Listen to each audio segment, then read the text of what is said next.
जैसे कि मैंने अलग अलग जगह पे 3 अलग अलग जगह पे शिकायत की है। जैसे कि सीजेपी के विरुद्ध में एक ईसीआई में कंप्लेन की है, और कपिल सिब्बल साहब ने जो 1 करोड़ का फंड दिया है उसके विरुद्ध में मैंने सीबीआईसी में शिकायत की है कि इस पे 18% जीएसटी वसूल किया जाए। तथा महाराष्ट्र सरकार में भी मैंने एक शिकायत की है कि जो शंकर भगवान दिपके जी जो थे, वो जूनियर इंजीनियर के पोस्ट पर वहाँ पे एमआईडीसी में कार्यरत थे।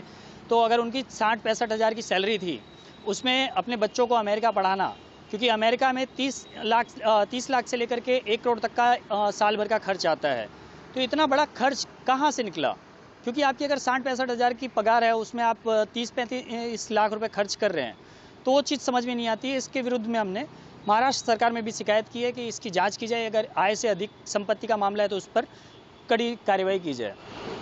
जो सीजेपी पर क्या शिकायत की है और कपिल सिब्बल साहब पर क्या शिकायत की? सीजेपी पे हमने ये शिकायत की है कि ये पहली बात तो सीजेपी जो है, कॉकरोच जनता पार्टी, जो ये अपने आप को जनता पार्टी लिखते हैं, पार्टी के हिसाब से ये जिस तरह से बिहेव कर रहे हैं कि हम प्रोटेस्ट कर रहे हैं, हम प्रेस कॉन्फ्रेंस कर रहे हैं, एक राजनीतिक दल की तरफ बिहेव कर रहे हैं। तो जब अगर आप राजनीतिक दल की तरह बिहेव कर रहे हैं तो आप चंदा लेते हैं, और अगर नॉन रजिस्टर्ड पर्सन हैं और आप चंदा लेते हैं तो रिप्रेजेंटेटिव एक्ट 1951 के धारा 29A के तहत आपको पहली बात तो रजिस्टर्ड होना पड़ता है।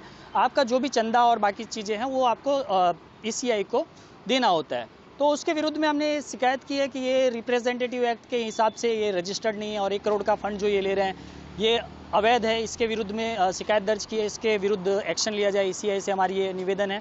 इसके अलावा हमने कपिल सिब्बल साहब ने जो 1 करोड़ रुपए का फंड दिया है, इसके विरुद्ध में भी हमने ये कंप्लेन किया है कि भाई आरसीएम में वकील फ़ीस अगर देता है और दूसरे वकील को फ़ीस देता है, तो एज ए जो वकील पे कर रहा है वो वकील एज ए क्लाइंट होता है, और वकील के ऊपर जीएसटी नहीं लगता है, लेकिन जो क्लाइंट होता है उसे बेयर करना होता है। 20 लाख के टर्नओवर के ऊपर अगर सर्विस पोर्शन है, उस पर 20 लाख पे आपको जीएसटी पे करना होता है। तो यहाँ तो सर्विस पे 1 करोड़ का सर्विस कपिल सिब्बल साहब कह रहे हैं कि 1 करोड़ का हम इसमें फ़ंड रिलीज़ कर रहे हैं, फ़ंड दे रहे हैं।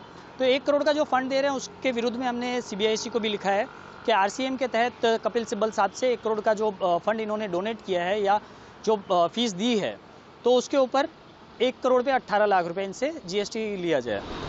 शिकायत करने के पीछे की क्या वजह है? शिकायत करने के पीछे की वजह ये थी कि हमारे देश की जो सभ्यता है, हम कभी भी हमारे बुजुर्गों का बहुत मान सम्मान करते हैं।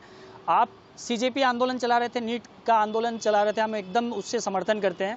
लेकिन ये जो आंदोलन के बीच में हमारे बुजुर्ग प्रधानमंत्री जी को गाली देना, उनकी माता के ऊपर, स्वर्गीय उनकी माता जी के ऊपर गाली देना, प्लस जो बाहर देशों के जितने राजनीतिक हैं संबंध हैं उन सभी से मतलब गलत बातें करना, ये सब चीज़ें बहुत आहत करती है, और इसके विरुद्ध में हमने ये कंप्लेन की है कि ये चीज़ नहीं होनी चाहिए, ये गलत है।